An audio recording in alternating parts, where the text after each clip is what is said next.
before I send you on to the rest of your Tuesday, let's touch on the NFC. And then the lead narrative there right now is that the Lions have finally lost too many people to injury for their dream season to result in a Super Bowl trip, let alone winning it all, despite having won 11 in a row before the Bills just smacked them in the mouth. What are your thoughts on that subject matter, Chris Long?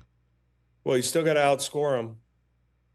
You really, I mean, like, as bad as things were the other day, I mean, if they recover that onside kick, I'm not so sure. Buffalo's incredible right now. Josh Allen's the best quarterback on the planet right now. Mm-hmm. And, anybody arguing otherwise is probably a bad faith arguer. What he's done over the last 2 weeks, good luck stopping this guy. Detroit lost that game when they punted twice in the first quarter. Seriously. And that to me is like, and I think Sean knew that going in, was like, hey, you want to stop the run in Detroit? Let's jump them. They're not going to be able to run the ball. And I also thought, for what it's worth, Buffalo's defense, although they give up a bunch of points, those little guys play with a lot of heart, as they always do, getting involved in the run front and that sort of thing. So coming off that game, they got beat 48-42 by, in my opinion, the best quarterback on the planet and a team that's playing as good offensively right now as any team. And, it was bound to happen. They were bound to lose a game. They lost to Tampa way back when, and it feels like 2 years ago, which is part of the issue I have with the length of these seasons as a media member. But it feels like another season ago since they lost, right? So it was bound to happen. Losing David Montgomery absolutely sucks. I think a lot of those defensive pieces, they might be too much to overcome, but as long as you have Ben Johnson and Jared Goff the way he's playing, and Jahmyr Gibbs and that offensive line, and Amon-Ra St. Brown and Sam Laporta, and the way they've gotten Tim Patrick to play, and I'm leaving guys out, but this offense can roll. So you just, and hearing Dan Campbell get on the radio this morning. Yeah, right. Bro, I wanted to run through a wall. I don't even play for the guy. He's backing it up. All this talk about who they are, he's staying true to that. We don't care how we got to beat you. We're going to beat you.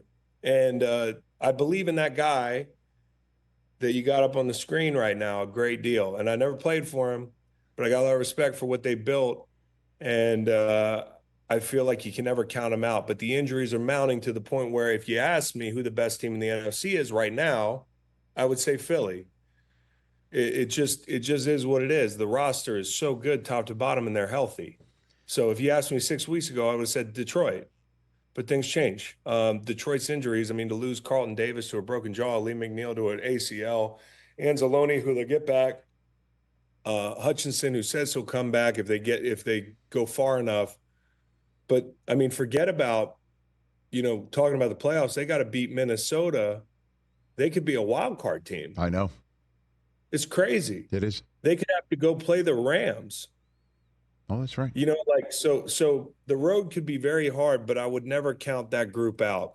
I have too much respect for what they've done. And listen, I think for the Eagles too, as good as they played, they have some matchups I'd worry about. I think the NFC is really interesting. Then give me the matchup. Give me the matchup that worries you for the Eagles, Chris. Tampa.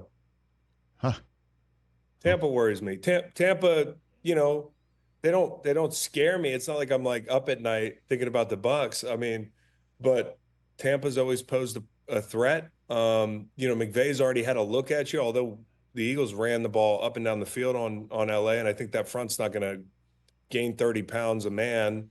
Well, unless Aaron Donald comes out of retirement to become Eric Weddle 2.0, Chris Long. You know what's ironic about that? You said, I'm talking about weight. You know what he told me on my pod? He weighed 260 in the Super Bowl.